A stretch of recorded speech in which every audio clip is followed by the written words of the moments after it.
24th, 2023 to order.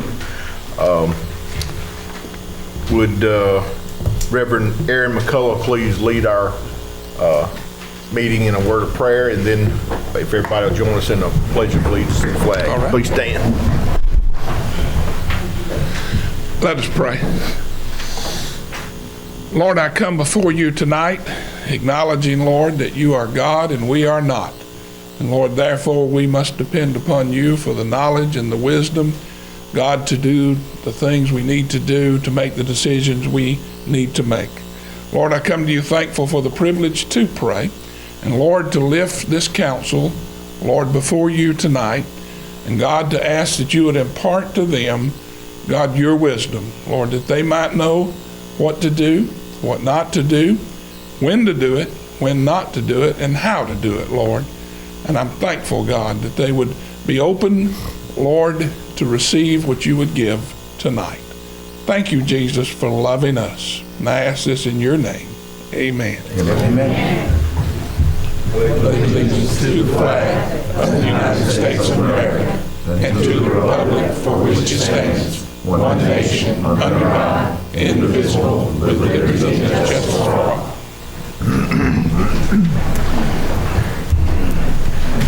All right. Next on our agenda, we need a motion for approval of the minutes from the January 10th, 2023 meeting. Motion approved. That's a second? Second. Okay. All in favor, signal by aye. Aye. Any opposed? The ayes have it. Next on the agenda is delegations. Is Judy Kendrick here? Would you like to come forward? You'll, while you're addressing the council, just state your name and why you're here.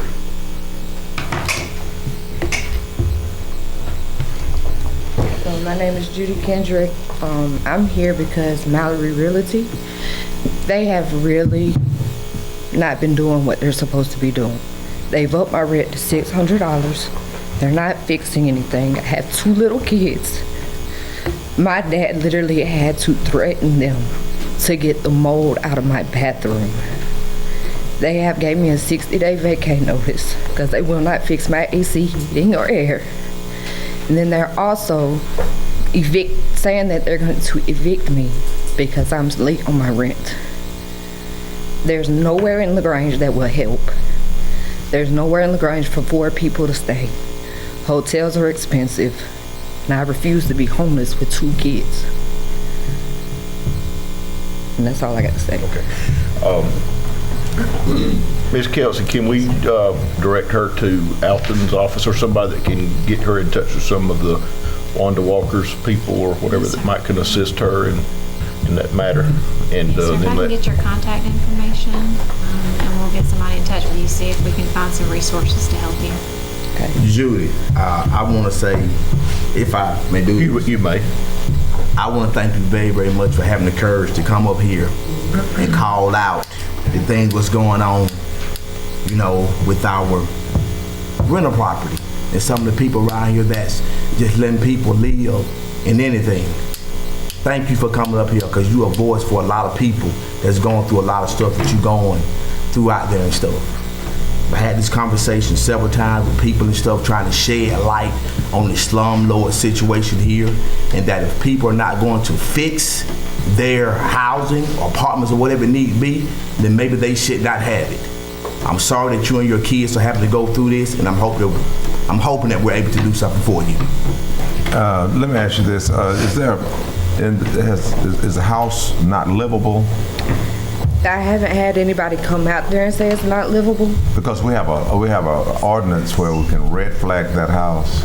I haven't had anybody come out there because I'm afraid that if they do, I still wouldn't have nowhere to go. Like, they wouldn't put me anywhere. Okay, we just would love to, make sure we can get some help for you so you can stay in the house. But I think that we can do something with that through Alton's. We'll reach out some resources and see. And I would also like to say that, the LaGrange Housing Authority is working to make units available. I would also ask that you check with them. I have, and with my husband's background, they're not going to let them. I understand. And normally when people get through talking, they walk out. I would ask that you stay and hear the rest of the meeting. There may be something that may pertain to you.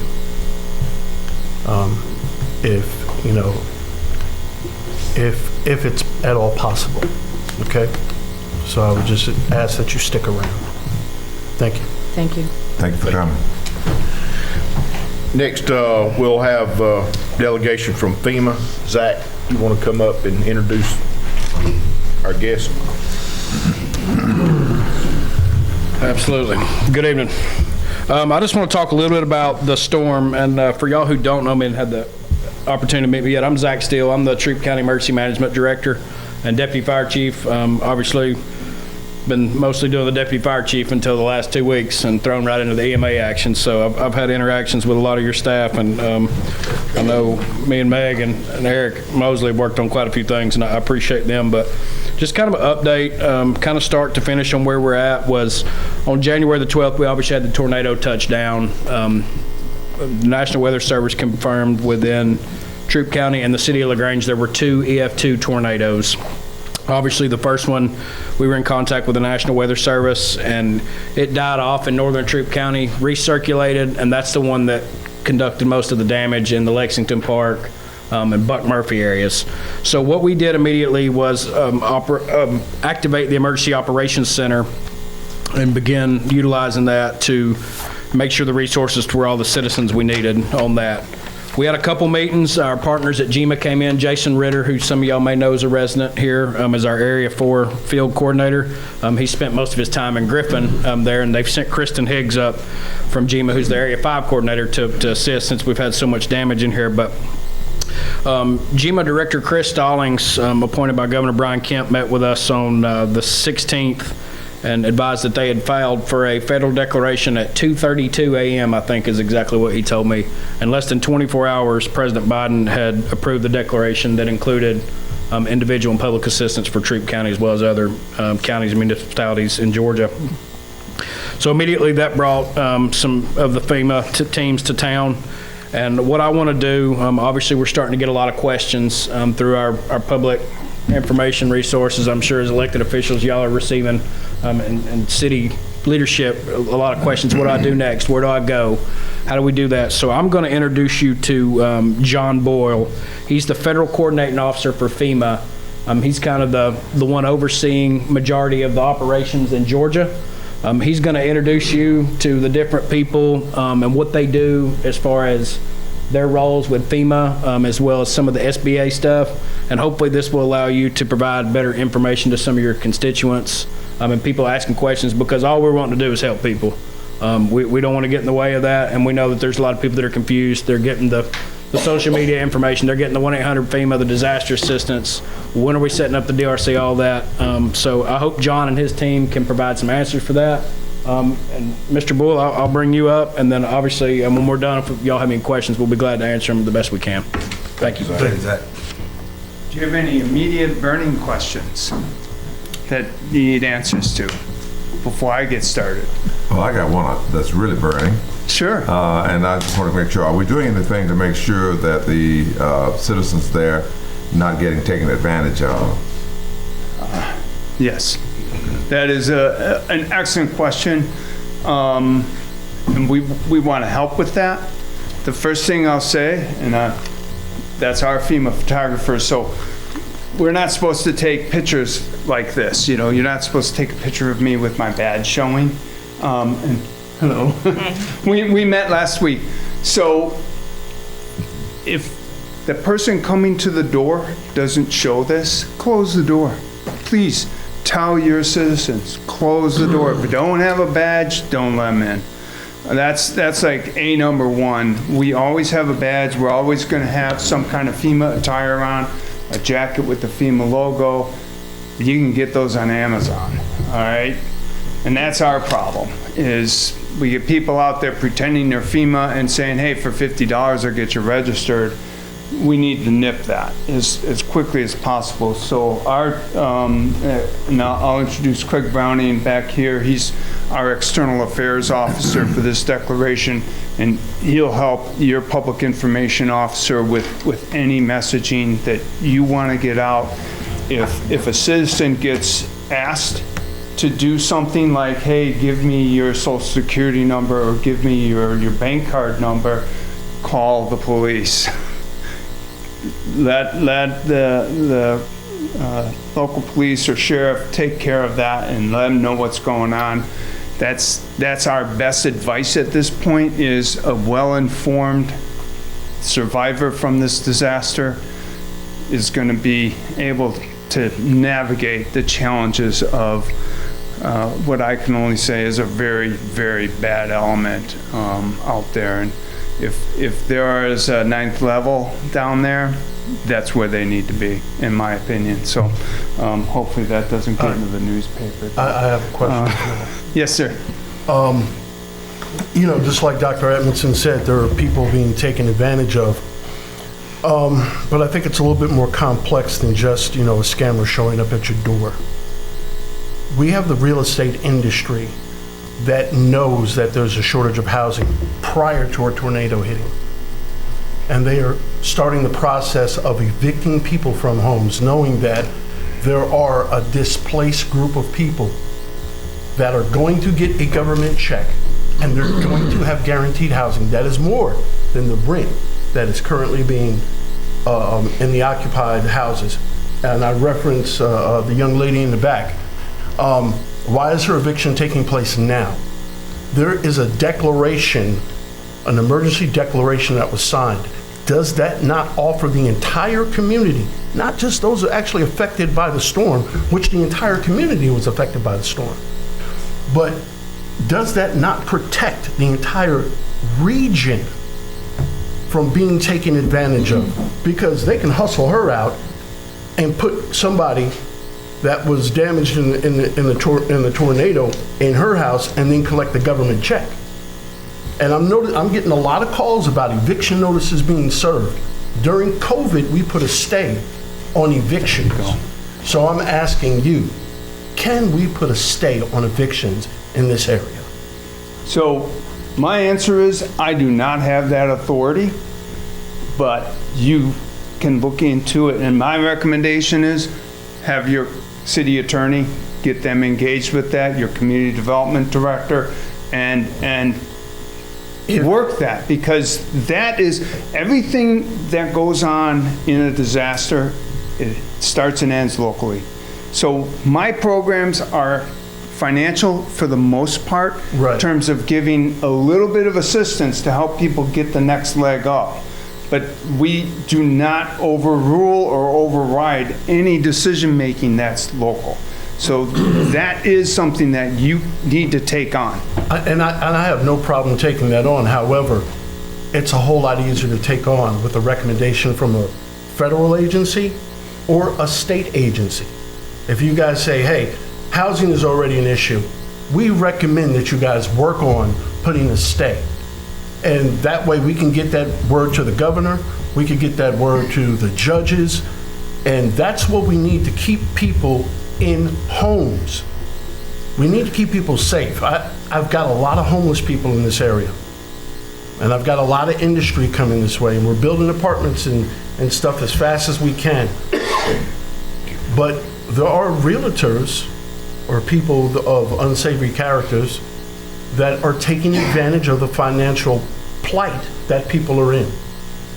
So, Or even during times of an emergency, waiving the restrictions for public housing so that they can take someone like her and her husband in, even if it's just for a temporary time.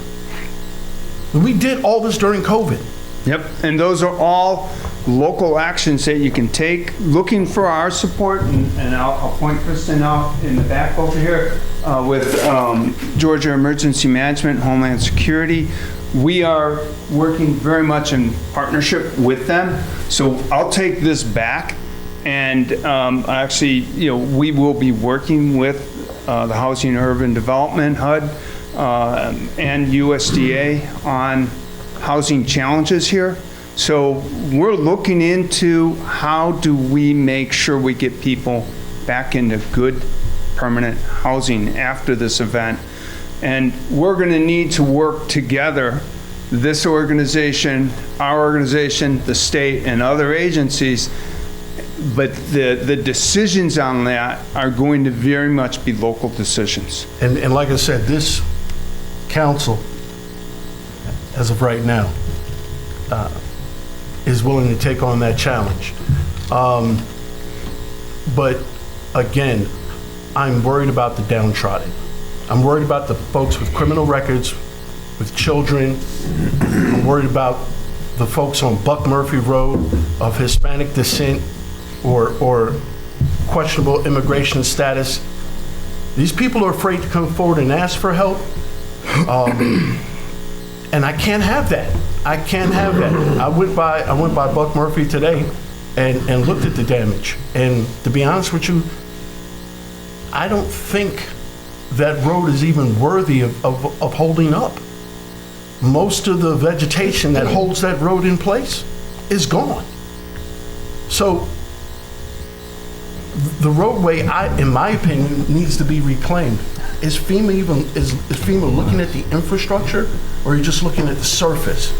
Because, like I said, those trees were snapped in half. All the roots are dead. Now, when rain comes in, and it may be a year, 2 years, 3 years, that road is gonna erode away. We need serious help. We need, whether it's FEMA's engineers to come in and look at the roadway, to help replace it. We're in bad shape. So let me pause there for a moment. Okay. And let me introduce myself. Okay, I'm sorry. So you guys know who I am. I kind of thought, hey, if you have a burning question, hey, I should have made it very clear, one only.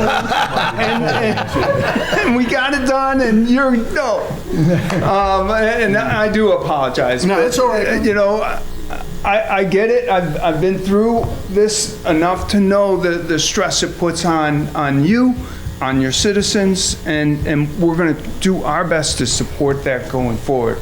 So I am John Boyle. I am the Federal Coordinating Officer for what we call DR 4685-GA, Georgia, which is the federal declaration. And let me kind of give you... What are those numbers again?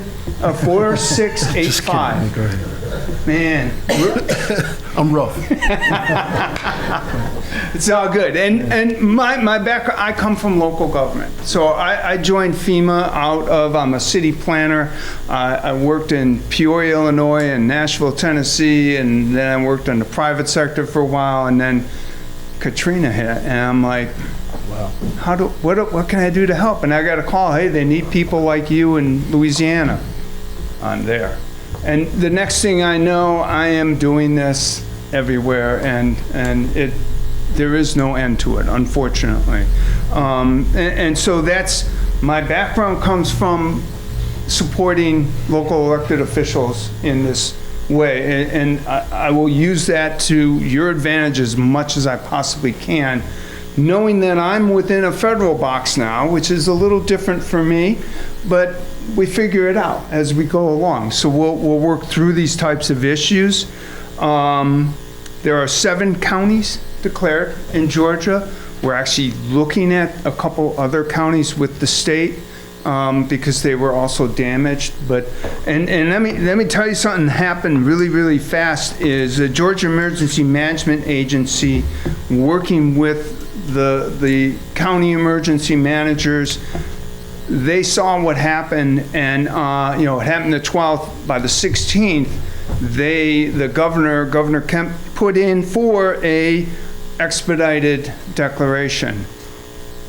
President Biden turned it around on the 16th, and I was actually here on the 15th because we saw this coming too. And so I was actually in Kentucky working the Mayfield and Hazard, Kentucky tornado flood incidents, and the Region 4 said, hey, get down here. So here I am, I'm on the ground, and at this point, there are 319 other members of the Federal Emergency Management Agency here in Georgia with me for these 7 counties. So we've got a pretty serious staff here. And the point that is really critical here is if you're a homeowner, if you're a renter, register for FEMA.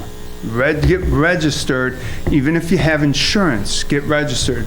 So initially, that in our mind is the most important thing. If you help us get the word out to people that have been impacted by this disaster and they get registered with FEMA right away, that's going to help get them started on that path.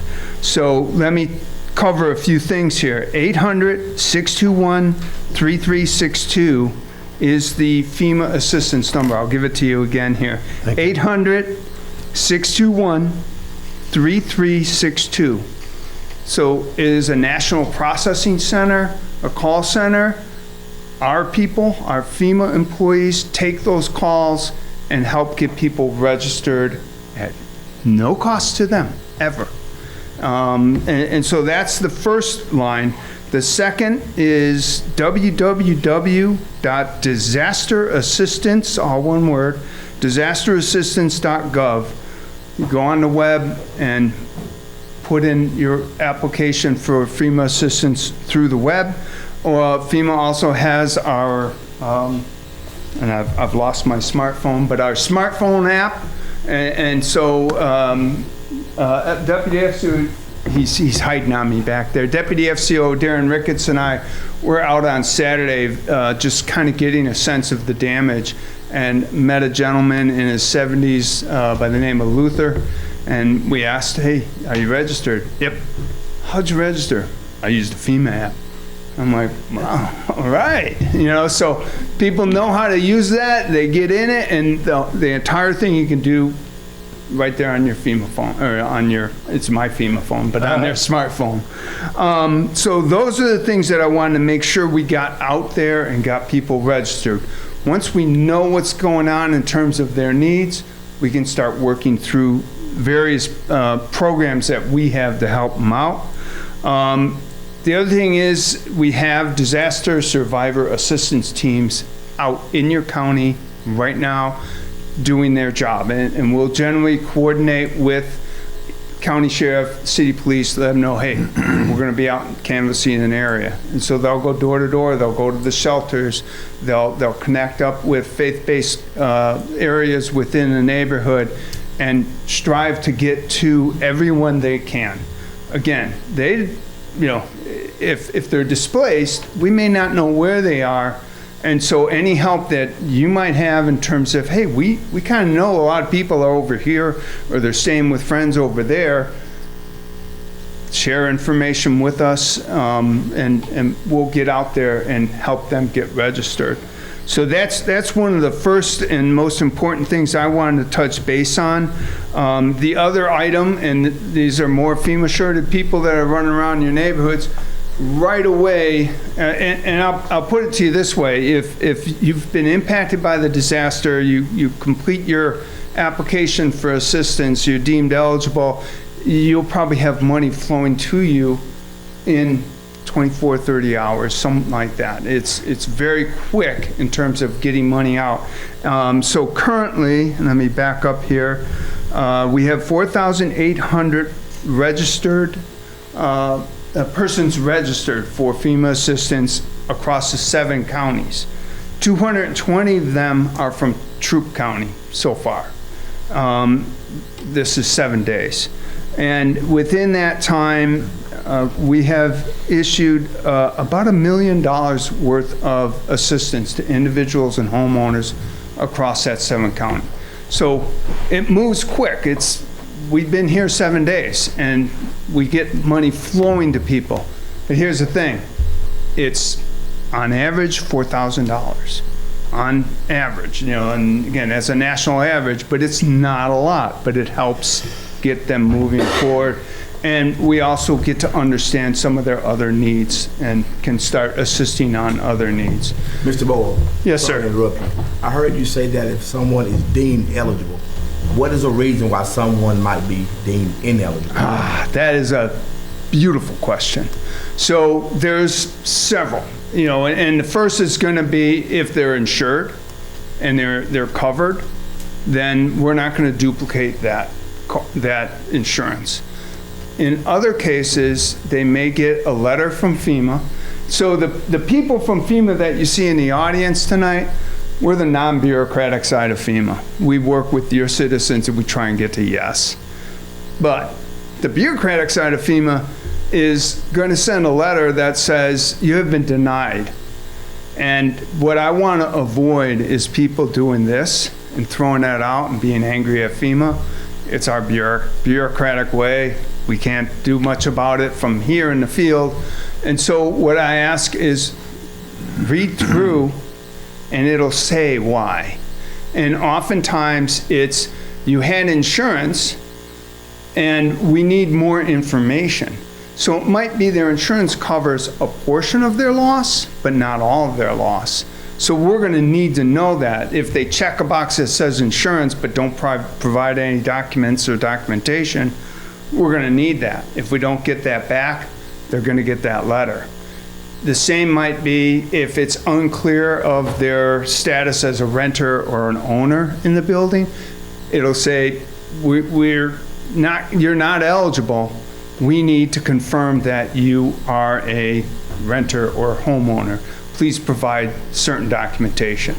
So that'll be the other thing we will have, and Donna, I'm going to ask you to help me out with this, and that is our disaster recovery center here in I'll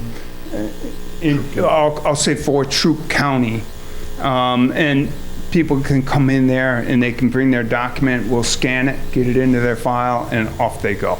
So we can solve problems by that process, but we want to make sure your help is out there to make sure we communicate to your citizens. Don't panic when you see you're not eligible or you have been denied.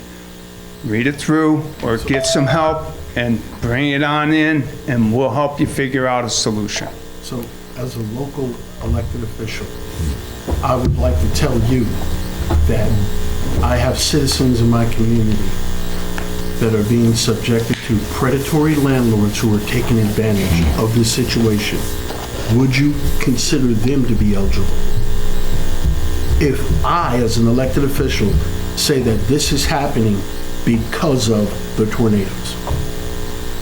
I'm not exactly sure of the question. Could you help me with that a little bit more? Okay, so when you're saying if you're affected by the tornado, are you saying that the person affected had to be at a certain address? Or are you saying that this person is affected because they worked at a business that was hit by the tornado? Or this person was affected because there's a landlord that wants to get somebody out so they could get somebody else in because of the tornado, because there's an increased demand? That's what I'm asking you. Okay. That side of the equation is going to be difficult for us to solve. But if they were a resident and a renter in an apartment that was damaged, they should register with FEMA and go through that process with respect to, oh, I didn't have renter's insurance and I have these other issues and challenges. Then absolutely they can get support for that impact. In terms of what the landlord is doing to them, that is not going to be something we can address through our program. That goes back to, that's one of your local. You got to nip that at the local level and communicate with your landlords. Hey, we care for our people. We don't want to see this happening. Here's what we're going to do. That is going to be on your side. Okay. Now, on the business question, you've opened up an opportunity for me to introduce our small business. Right here. administration partner on this, and if you wouldn't mind introducing and kind of touching base on, the Small Business Administration can help out both households and businesses. That's right. So Vivian, if you would take it away, please. Good afternoon. My name is Vivian Santos, and I am a public affairs specialist with the U.S. Small Business Administration.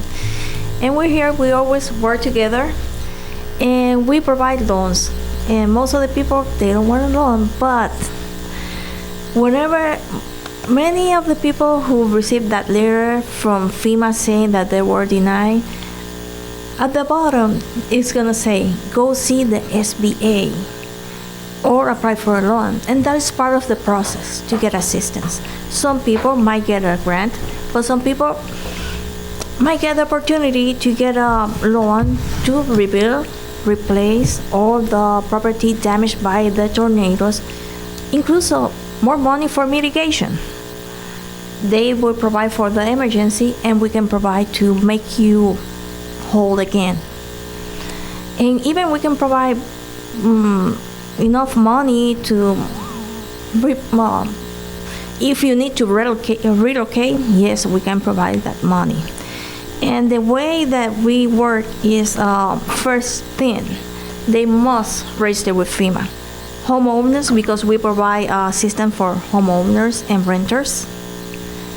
And for business, if they don't want, they don't need to register with FEMA, and they can apply with us. We provide low interest, long-term disaster loans, and for the first year, the person that loan won't accrue any interest, and then for the first 12 months, they don't have to make any payments. That will give the opportunity to the person to recover and maybe have some breathing space in order to get together and start rebuilding again.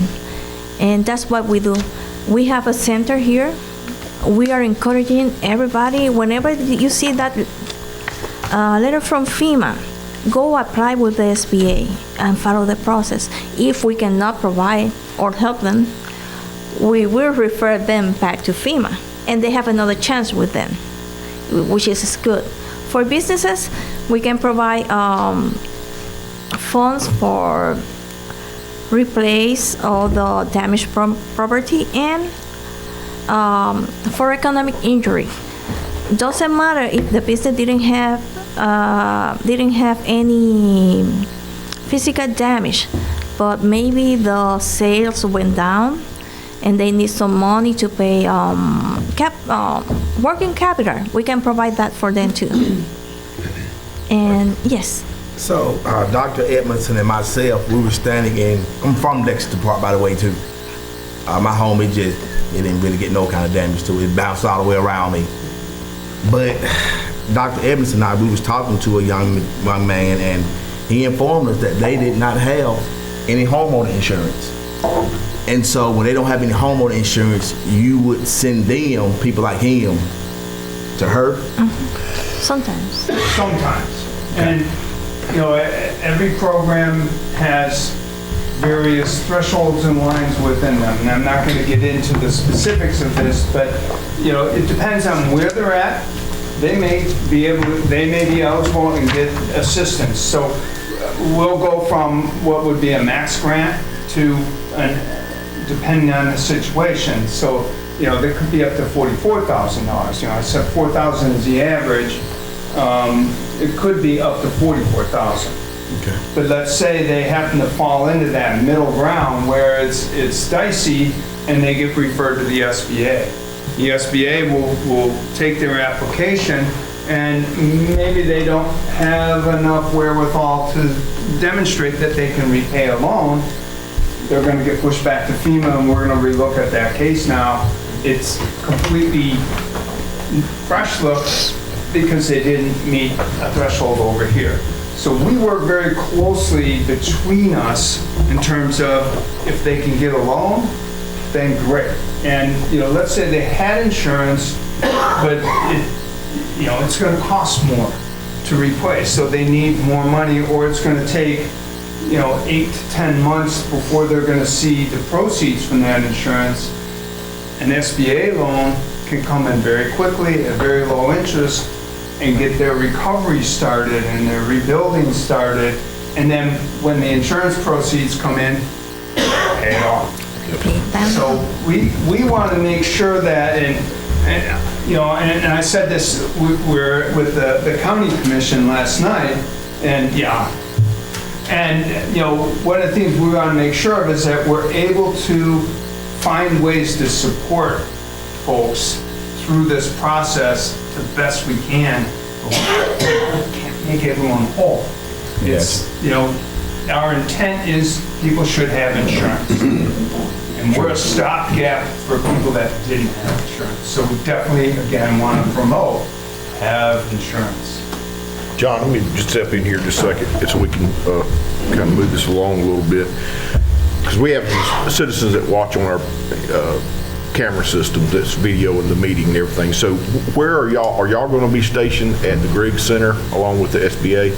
Do you want to come on up? Yeah. Okay. My name is Brian Miller. I am with Individual Assistance, and as I was listening to a few of these questions and stuff coming up, I was jotting down some notes, and I'd like to try to maybe provide a more detailed explanation that'll help address some of them, because my level is a little bit different than others. You mentioned, I think you have a community where there's some undocumented. Okay, well, the presidential declaration with FEMA, we're able to help citizens of the United States. Now, this is we have a unique situation. If they're undocumented parents, but they have a child that has been born in the United States, they are a U.S. citizen. And that is what we're here for, to help U.S. citizens. So when they register with the child's name as the registration, who is the U.S. citizen, and then we can assist that household. Okay, put a pin in that right there. Yes, sir. We can do that. All right, put a pin in that. Have you guys talked to the Department of Education?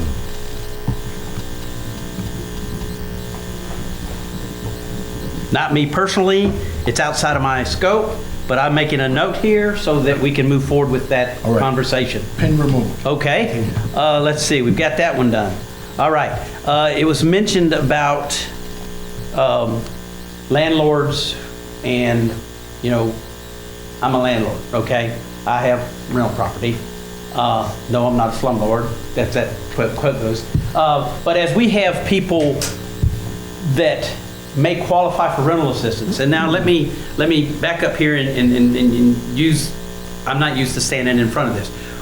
FEMA's our individual assistance program is a big umbrella, and under that umbrella we have our housing assistance, which is paid for 100% by FEMA, and under that housing assistance is rental assistance and home repair. If you're a homeowner, you may be eligible for home repair. Everybody could be eligible for rental assistance. Now, our rental assistance is based on HUD's fair market rent for that county. It is not based upon some astronomical funding. So if anybody is familiar with HUD rentals, you understand it's not a money-making scheme to move people out and get, because if HUD fair market rent is not extravagant. So that is one aspect on the financial side of it when it comes to the FEMA money. Put a pin in that. Okay. May not be extravagant, but it's guaranteed to be on time, right? The money goes to the individual, the survivor. It does not go to the landlord. And based upon the individual, whether the money comes to them on time, it depends upon if they follow the process. Right. We give you the initial rental assistance, and you still have a need. There is a packet that has to be filled out, and you must provide a lot of documentation to move forward with continuing to get rental assistance again. So, and it goes to the survivor, not to a landlord. Cool. Okay? Thank you. So, let's see. So we got that one. Yep. Pin removed? Pin removed. Okay. And now, if someone is on the, I think you'd mentioned big umbrella, housing assistance, whether they are a homeowner or a renter, they could be eligible for housing assistance or home repair. Now, not meaning to be disrespectful in any way what anybody spoke about, but the housing assistance is 100% paid by FEMA. It is not SBA dependent. Someone does not have to go through the SBA process for housing assistance. Now, here is we have the housing assistance. We also have the other needs assistance. And on the other needs side, we have two categories. One of them is SBA dependent, transportation or personal property. Those are things that you have to be recommended by, referred from referred from SBA back over to FEMA's other needs assistance program. That's all electronic. If someone has a question about it, they need to see SBA. This is a key aspect that we have like 40% of the registrations, people have not filled out the housing application for SBA. Now, I don't know how everybody in the community is. I know my life and my history. There's been times where I would not qualify for a loan because I'm married with 2 daughters. My expenses are more than my income, okay? Right. So just to let you know, life has changes. And so a lot of us, I started in Katrina in 2005, and we had a millionaire, but he lived at a 1.5 level. He qualified for an SBA loan, okay? So it's really good, he did not qualify for an SBA loan. 1.2. He did not qualify because he was living beyond his means. His ratio was off, so he was referred to the other needs program.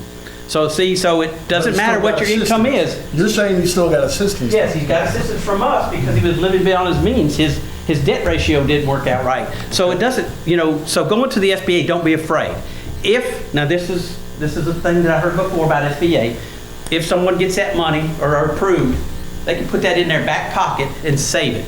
They don't have to accept it right away. They can save it, so then if they need it, they can pull out a little bit. Does that sound right? Yeah.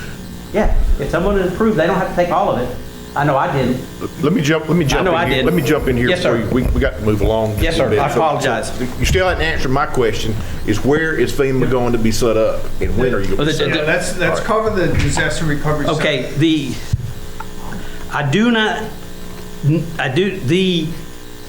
documentation for this location in this county, I don't think has been signed and approved yet for it to be set up. Exactly. What I want to do very carefully here is we have a process, so we're looking at the disaster recovery center with the county, and we've identified a location. What I don't want to do is create a situation where I say an address today, and it goes out, and I have a bunch of people showing up tomorrow because we're not ready. So that's my cautionary note on this. Right. We're not going to be able to put every example that's going to come up here in this council session, so we got to get out to where you're going to be, and that y'all are going to put boots on the ground to all these houses that are affected. I think is important that y'all are going to make contact and explain one-on-one with these individuals what they can do and what they need to do. I think that's the important part of what we're talking about. Yeah, so SBA's already set up at the Griggs Center. They're there. We're looking to identify, hopefully tomorrow, and finalize the DRC location as soon as that's finalized and approved. Then I believe Craig and his staff and I know you will. Katie will put that when out. you identify that, that's when it's going to open. I'm sure you're going to get in touch with our media. And we'll get that pumped out on our social media. And Craig and Katie, we'll get them because that's external. Working on something, and they have something ready to go, and half of it's in Spanish. They had that meeting today. So Alan's ready to go. So we've been communicating very well, and we're ready to go. Yeah, and we talked about this last night too, obviously with the Korean population here with Kia, that may, having translators and people available for that too, so. And one thing, while I'm up here, just to talk about, one of the questions was asked about fraud and some of the stuff coming in there. Chief Deputy John Whitney at the Sheriff's Office has been in contact with John King, the Insurance Fire Commissioner's Office. And if that becomes a problem, contractors, fraudulent FEMA folks, whatever, people trying to prey on that, they're willing to send a task force down here and set up and start alleviating that problem as they see fit. So I haven't heard of anything yet. I'm sure there's something out there, but as far as a large mass problem, we haven't had that reported. But if that becomes an issue, we're going to jump out in front of it right out of the gate. I can promise you that. I'd say on behalf of the city, we appreciate y'all coming. And Thank you. if there's anything we can do for you while you're here, please don't hesitate to reach out to our staff. Miss Meg, we'll see that we help you as much as we can. I want to thank you for making my job challenging. I appreciate that. he makes our job challenging too. My respect is there. Thank you for the work that you do, and thank you for caring about our community. Our pleasure. We'll come back and we'll keep our lines of communication. We look forward to working with you. Thank you for coming. Thank you, sir. Yes, Thank you. All right, next on the agenda is the council member reports. Anybody have any reports? Any council members have any reports? I got a report. All right, let's hear from you, Mr. Arrington. You want to go ahead? You're fine. I just want to say tonight that I've really enjoyed these past 5 years as being council. I really think that we have made a lot of good decisions, and we've made a lot of good improvements in our city. And just want to say, that I think our citizens ought to be proud of what we've done. I'm saying all that, and I want to say that, I appreciate each one of y'all. I've learned things to do and things not to do through each one of them. And the people and the relationships that I've formed, I'm forever grateful for. But tonight, after the end of the meeting, I'm going to be resigning. And Go ahead, start back up. so tonight, at the end of the meeting, I'm going to resign as council member. But tomorrow morning, I'm going to end up being the first person up at the election office to qualify for the office of the mayor. So hopefully in 2-3 months from now, I'll be coming back. And nothing against you, Dr. Emerson, but being mayor of LaGrange. Anybody else? Yes, Mr. Mayor Pro Tem. With a heavy heart, I come tonight doing the same thing. I've been on the council for the past 24 years. I've worked with 2 great mayors. I worked with a lot of great council members on the council, learning a lot. I came on as a neophyte on the council, very young, with a lot of fire to get things done, and found out that we had to all work together. But I learned a lot from Don Gregory, Nick Woodson, Bobby Traylor, Mr. Moore, and all of those guys really taught me a lot. As I said before, had a lot of great days helping people on the council. I've been a spokesperson, not just for people in District 2, even though I was elected from District 2. I was a spokesperson for people in District 1 as well. I never looked at the council as being just me representing just one district. I was elected from District 2, and I represented District 2 quite well, and tried to do all I could to make sure District 2 had what it needed. But I've also had some chances and some challenges working with District 1 as well, trying to get things there.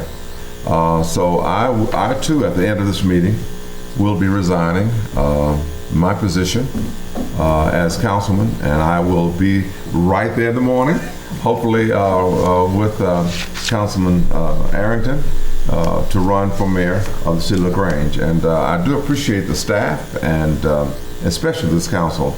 We work very good together, and I hope to be back in March the 21st as your mayor of this great city of LaGrange, Georgia. Thank you so very much. Thank you, sir. I was hoping you were going to say you work for a great mayor pro tem. Didn't hear that. That too. Anybody else? Wow, yeah, I gotta say something, because You gonna get in there too? yeah, I'm gonna get in there too.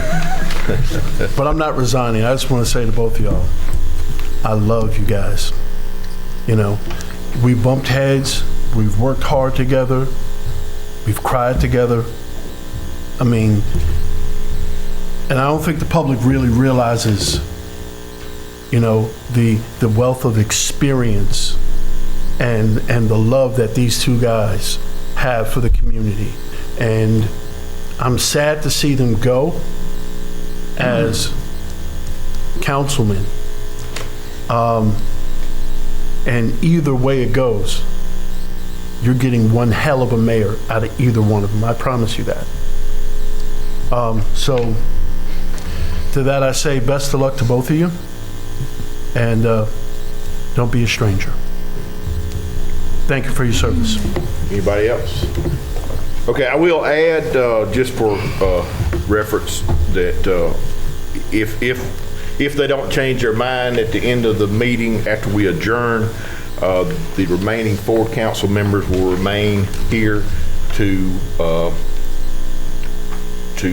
converse and see if we can come to a agreement on appointing Dr. Edmondson's seat, and Lawyer Todd will explain why we're just doing Dr. Edmondson's seat, and we will have to call for a special election on Councilman Arrington's seat, and it's because of our charter and the way it's all the laws are written. So, but he'll explain all that at the end after we adjourn. And we plan on leaving the video running so all this is done in the public eye and everybody understands what we're doing. All right. So let's move on to city manager report. I don't have an official report tonight, Mr. Mayor Pro Tem, but I would echo Mr. Gaskin's comments about Mr. Arrington and Mr. Edmondson. I've had a long-term relationship with Mr. Edmondson and his 24 years here, and I appreciate both of them and what they've done for the community, and we look forward to moving in a positive forward direction. And I'm looking forward to... Did I steal your thunder? I'm sorry. No, you're okay. I'm so sorry. I'm looking forward to the new mayor too. You started all this stuff. Next is the resolutions. We have a resolution authorizing the mayor and clerk to execute a second amendment to the lease agreement between the Callaway Foundation and the city of LaGrange. Yes, sir. As we discussed this morning in work session, the foundation has reached out and asked us to amend our lease agreement for the Harrelson Street Park area where the thread runs through. They're going to carve out 2.65 acres of property from the lease agreement that they intend to sell to a private property owner along Gordon Street. This abuts that residence. Staff would recommend approval. Motion. Second. All right, we have a motion and a second. All those in favor signal by aye. Aye. Any opposed? No opposed. The resolution carries unanimously. Second resolution is authorizing the mayor and clerk to execute an intergovernmental agreement regarding sewer infrastructure contribution. Yes, sir. Again, as we discussed in work session this morning, this is an intergovernmental agreement between the city of LaGrange and Troup County. It relates to allocation of funding for a sewer line expansion to the former Newman property. At this time, the council wants to move forward and vote on this request. Make a motion to move forward. Second. All right, having a motion and a second, is there any discussion? I need a discussion. All right. I ain't gonna be long because I know we already go. I just don't know a whole lot about the project right now, so I would like, if I could, further discussion in another session or something. Because I don't know a whole lot about the project. Got to vote tonight? We're going to have to vote, and, yep. You have any questions about it? It's going to open up some area where, by doing this, it's going to open up some area where we can have more building. It's a very undeveloped area, but we can open it up and it will develop and have more housing in that area. That's what the proposal is for, housing and also some commercial. And by doing that, you're actually generating more in utility sales. Yep. Yeah, by having more housing. So with that, I just want to add that during the work session, we knew that you were new coming into this. The rest of the council members had already had this discussion once before, a couple of months ago, or sessions ago, and that we had Mr. Costello try to explain what's taking place the best we could. So we've tried to discuss it at our work session this afternoon. So, me personally, I don't think we're going wrong by doing so. Yep. I think it's a smart move to do that, to extend the sewage out of that area, because this is our footprint of our election. I'm ready. So, Mr. Childs, you have the option to abstain or vote against. That's right. Anything if you don't have your heart in it. Yep. You can abstain, so it's just not, you're not voting either way, or you can vote no, or you can vote yes. Those are your three options. Okay. All right. All right, so all those in favor signify by raising your right hand and saying aye. Aye. All opposed? Anybody that abstains? One abstention. So we got a vote on that from 4 to 1 with one abstention. All right. So it passes. And that'll be sent to the county for those county commissioners to consider. Yes, sir, that's correct. All right, okay. Next on the agenda is second readings, and we are considering rezoning 703 Lincoln Street from traditional neighborhood residential, TNR, to traditional neighborhood mixed, TNMX. An ordinance of the Mayor and Council of the City of LaGrange to amend the zoning map and ordinances of the city so as to reclassify the use zone of real estate located on Lincoln Street and owned by Callaway Foundation, to repeal conflicting ordinances, to fix an effective date, and for other purposes. Motion to approve. Second. All right, having a motion and a second, any discussion? No discussion. All those in favor signal by aye. Aye. Any opposed? No opposed. Motion carries unanimously. All right. We don't have any board or agency appointments. Closing comments? Yes, sir. All right. The good news for tonight is that the city was honored this weekend at the GMA Cities United Summit as a 2023 Visionary City in the Large City Division by Georgia Trend and the Georgia Municipal Association. While our city leaders were walking up to the stage to receive the award, y'all weren't able to watch it. So I'm going to reenact what was said, and I'm going to show everybody what they said about LaGrange. And it's pretty cool because I know that we've worked really hard for this. So this is the script read by Georgia Trend Editor-in-Chief and Publisher Ben Young. Located on the western side of the state near the Alabama border, the city of LaGrange is known for a lot of things, including a welcoming and thriving business environment, delicious food, and now they can add world-class parks to the list. When LaGrange took back maintenance and capital funding of the city's parks in July of 2021, they did so with a purpose and crafted a plan to make parks a priority. It all starts with the Thread, LaGrange's pet-friendly, multi-purpose, multi-use trail system where people can walk, bike, or jog. The idea was to have parks spread throughout the community, and the Thread connects them and provides a beautiful, safe pathway for residents to travel from one park to the next. And there's plenty of reason for residents to visit each park, as each offers something different. Granger Park, which we call Granger Playground, for example, offers a tricycle track where LaGrange's youngest citizens have a path made specifically for them to enjoy. Mosswood Park, on the other hand, has a small amphitheater where residents can enjoy shows, community events, or even host parties. LaGrange isn't stopping there. The city is currently developing Ridley Lake Park, which will be on the Thread system and will feature a lake where residents can fish, kayak, and more.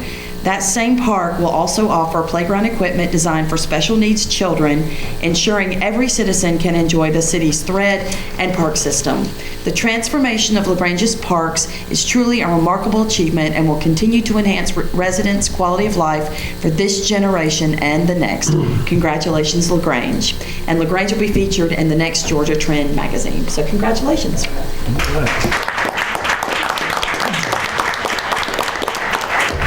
We have no further business. Call this a meeting adjourned.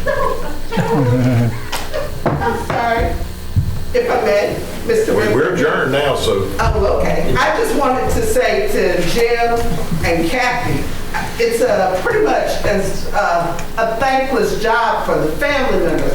I stand with my mother and a couple of our community members from District 2. to say thank you to the two of you for your service, because I know it takes family.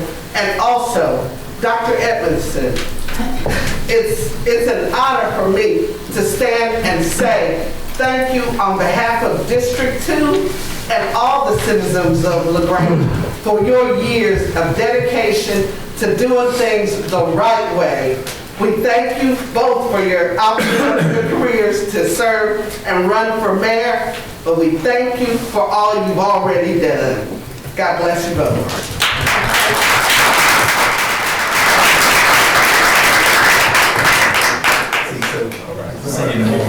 Hey guys, take your name tags. What? Take your name tag. Quick, you gonna pull us out that quick? Boy, that hurts. That hurts. You know what's good on name tag? Just pull us out. That's what you do, old dog.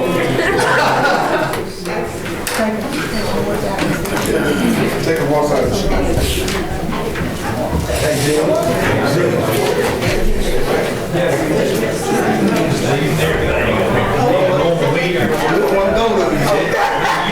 It's tough. I know that. We gotta go. We gotta go. Yeah, we gonna be in good hands. Attention, everybody. So we adjourn the meeting, right? But you don't have to leave, but we ask that you keep the conversations outside the door while we discuss some business that's going on. He is. That's good. I'm sorry. We good? You good? I'm sorry, man. I was gonna let everybody leave that wanted to leave. That's fine. Have they already completed that? Yes. Both of them? Okay. All right. Okay.